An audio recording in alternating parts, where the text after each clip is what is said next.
Hey guys, welcome to the video. So DJI luckily have released another firmware update, which is version 1.2.00, which is an update from the terrible firmware which was released last week.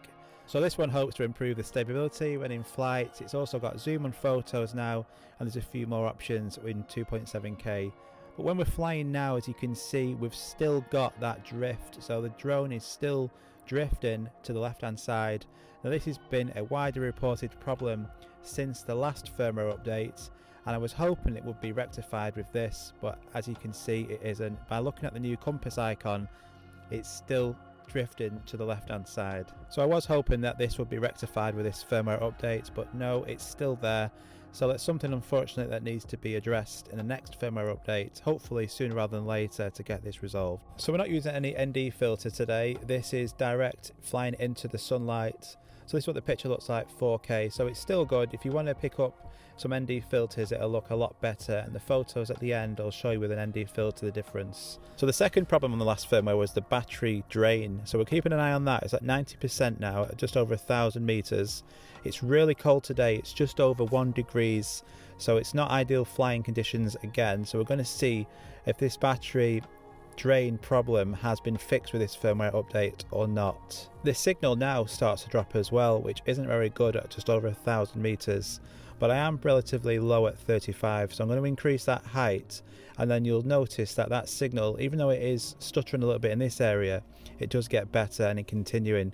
But just take a look again at that compass icon in the bottom left hand corner, how much drift it is. The actually is drifting to the left hand side constantly, and I'm having to overcompensate to try and keep this drone in a straight line. So it does need to be resolved. It still drifts to the left hand side, and it causes a problem because when you're overcompensating, that's just draining and putting more strain on the battery as well, because you're having to do more things to try and keep it in that straight line. So we need this sorted quickly, a firmware update, because this one hasn't resolved it.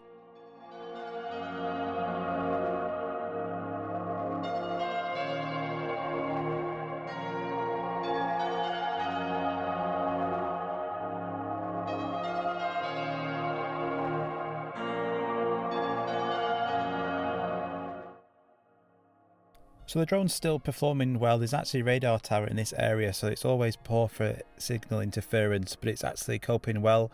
And that battery at 76%, 2,500 meters, is definitely an improvement than the last video I did. So it looks like that battery is better since that last firmware update. And also you can expect that battery drain to be more in weather conditions like this, being such cold temperatures. So it's good to see that there is some improvement there.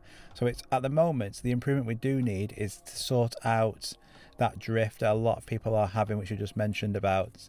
But the battery, for the weather conditions like this, in 1 degrees of temperature, I'm not going to be expecting much more. That battery drain seems to be coping pretty well in N mode. I do get some signal interference now on a dropout, so I'm just going to increase the altitude more. I'm only at 53 meters, so I'm going to steadily increase that altitude and try and see if we can get anywhere close to the last distance I got.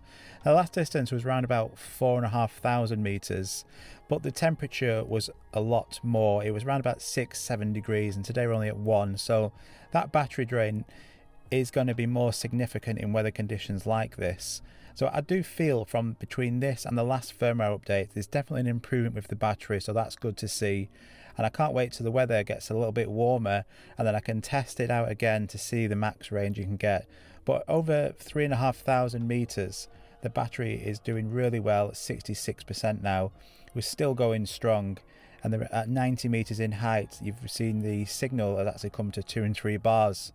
So the drone itself, signal-wise, is more than capable. It's the battery that will have to let it down. Now we actually have the low battery return to home. So 3,816 meters this drone got in a urban environment, which is pretty good, I think. If we just compare it to before, that was 4,412 on the old firmware, but the temperature was warmer. So the drain on the battery is going to mid more in conditions like today at 1 degrees. But overall, I'm happy with that distance today, and I'm also happy with the battery drain. It wasn't too bad, and it's been able to get me straight back home as well, if you just look now, and I've still got 40% battery.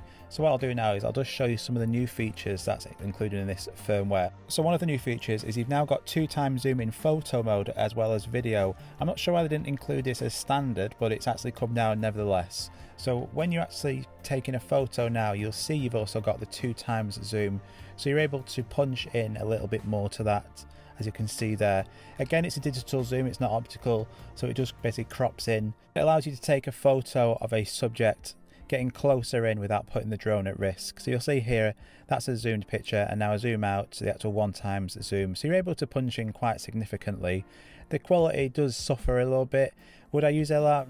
Probably not. I'm probably more inclined to crop in using a editing software than the drone, but I do like to have that feature there. So the next thing is, in 2.7K you've now got the ability to shoot up to 60 frames per second, so you can get that really nice slow-mo. If you look now and there, that looks brilliant. I'm going to be using this a lot. You still can't do it in 4K, it's only in 2.7K, but it's definitely an improvement from before, which could only do it in 1080p. So I do like that. I think that's really good. And if by doing some creative shots, you can get some really nice slow-mo footage like this.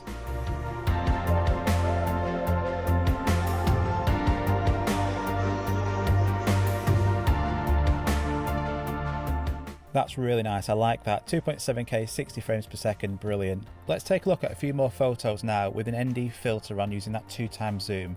So this is 1x with an ND8 filter. Looks really nice compared to before, and then zoomed in at 2x. This is no editing, this is just with that ND filter on. This one looks really good. So that's an ND8 filter direct at the sunlight. Look at it without, no ND filter. That's what you get straight out of the drone. No editing to any of these pictures, so definitely pick up some ND filters. I'll link them in the description below. It just helps you out getting that better photo and video in bright conditions. Anyway, I hope you found that helpful. It is some improvements to this new firmware. There's going to be another one out in the next couple of days, and I'll see you on the next video to review that, and hopefully we can get this drone back to the amazing, brilliant drone it was a few weeks ago before DJI got their hands on it. Thanks very much for watching. If you liked this video, please like and subscribe. Everything I use in this video I'll link in the description below if you want to pick it up, and we'll see you very soon. Take care.